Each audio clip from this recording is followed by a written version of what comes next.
Olá pessoal, sejam muito bem-vindos ao meu canal Professor Jeremias. Hoje eu quero falar dessas duas figuras, dois hereges aí. O Marcos Abraão, esse que está aí com esse chapéuzinho de judeu do Paraguai, e o outro que diz que é judeu. Eu quero comentar algumas falas destes dois hereges, refutando à luz da Bíblia. Uma vez com o Dor Leão. Boa noite, pessoal. Um prazer estar aqui com vocês para mais um programa incrível. Hoje nós vamos falar sobre: será que o Deus do cristianismo é o mesmo Deus do judaísmo? Então a primeira coisa que nós vamos falar aqui, ele está perguntando, será que o Deus do cristianismo é o mesmo Deus do judaísmo? Esta é uma pergunta capciosa e eu tenho que responder com base na Bíblia. Jesus se manifestou e deixou muito claro que o seu Deus era o Deus de Abraão, de Isaac e de Jacó. E esses dois estão querendo insinuar que o Deus do Novo Testamento não é o mesmo Deus de Israel. Estão enganados. Jesus disse: Abraão exultou em ver o meu dia, e quando viu, se alegrou. Ou seja, aquela teofania que houve lá no Antigo Testamento, que era o Deus de Israel se manifestando a Abraão, Jesus está dizendo que era ele que se manifestou. Logo, o Deus de Israel é o próprio Jesus. Basta a gente ver em João, no capítulo 8, quando Jesus diz que o eu sou, que ele é o eu sou, e quando você compara com o Êxodo no capítulo 3, versículo 14, quando Moisés pergunta qual é o teu nome, ele diz: vai e diga ao faraó que o eu sou enviou a vós. E Jesus, ele se identifica com este tetragrama. Ele é o eu sou. Vamos continuar ouvindo aqui os hereges. Começar com os conceitos que eu tinha no passado. Bem, quando eu estava no cristianismo, eu acreditava que Deus não era um, que Deus era três. Ou seja, que tinha um Deus Pai, depois tinha o Deus que se manifestou, Filho, e o Deus Espírito Santo. Dá para entender? Ninguém entende isso, eu também não entendi. Aqui nós temos uma outra tentativa de querer desqualificar a narrativa, no bom sentido agora, do Evangelho, onde nós temos a apresentação de três pessoas distintas que participam da mesma natureza, glória, substância e poder. Jesus é o Filho de Deus, mas esta é uma nomenclatura que Lucas vai identificar só a partir da concepção da Virgem.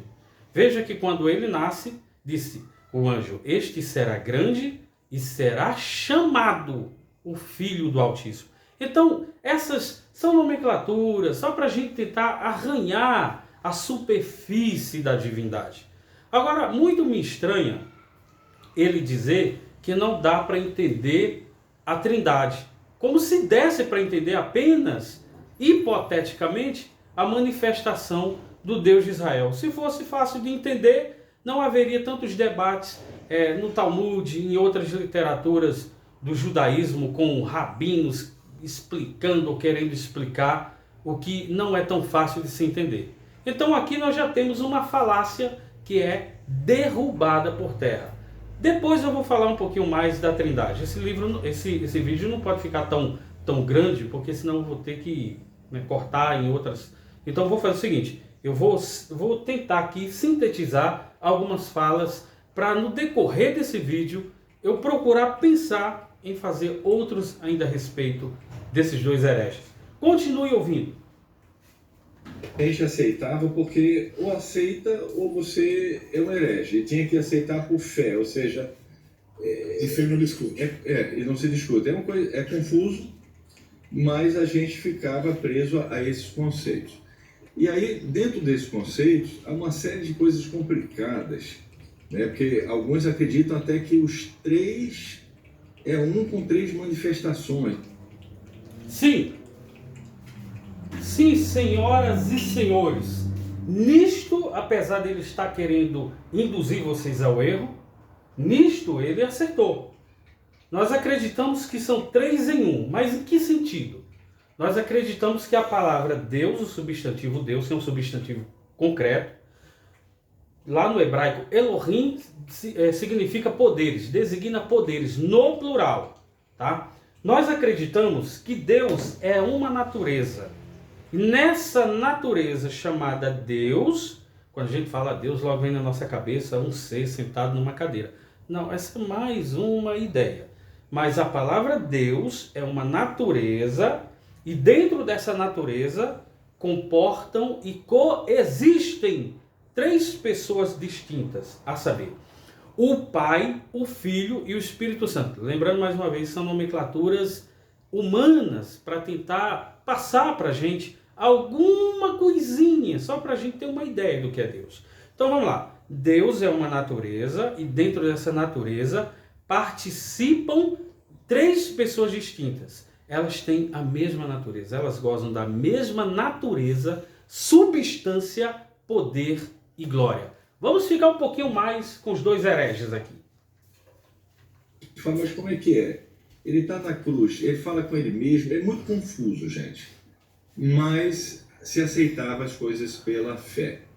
E esse Deus, quer dizer, o Deus Pai, ele não perdoa, não. É engraçado porque é apresentado como um Deus muito misericordioso, mas que quando alguém tem uma dívida com ele, não tem perdão, alguém tem que pagar. Mais uma mentira que eu vou desmascarar do Marcos Abraão. Ele diz que quando a gente tem uma dívida com Deus, Deus não perdoa. A coisa é complicada. Era complicada no Antigo Testamento. Era complicada nos dias dos judeus, quando tinham que fazer uma série de sacrifícios para pecados que eles eventualmente cometessem.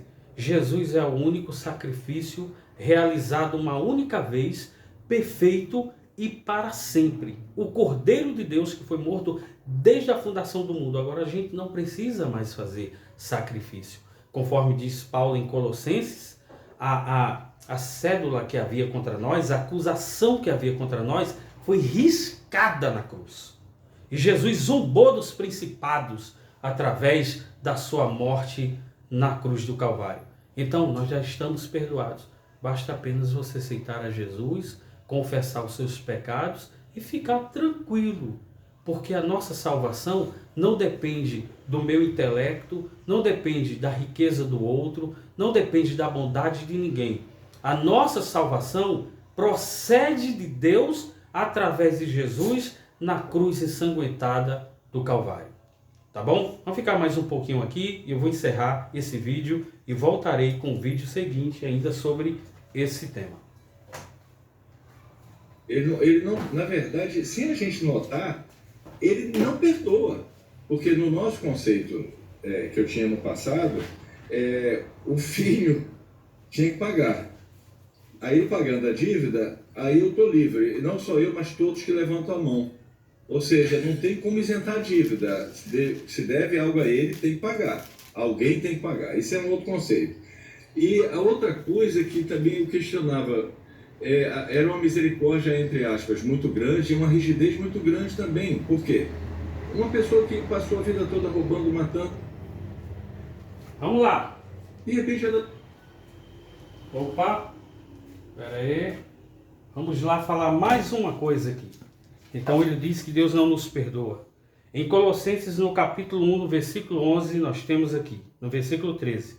Ele nos tirou da potestade das trevas e nos transportou para o reino do Filho do seu amor, em que temos a redenção pelo seu sangue, a saber, a remissão dos nossos pecados, o qual é a imagem do Deus invisível, o primogênito de toda a criação. Então, quem que nos tirou das potestades, dos poderes, das trevas, foi Deus. Porque por nós mesmos, nós não teríamos condições.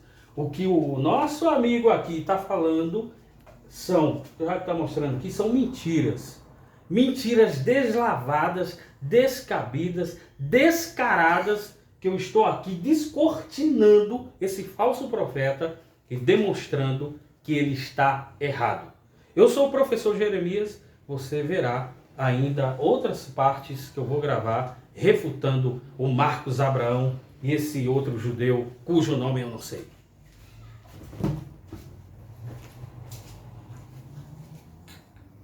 Se você gostou desse vídeo, deixe o seu like, deixe o seu comentário, me sigam, que eu agradeço muito a vocês. Professor Jeremias.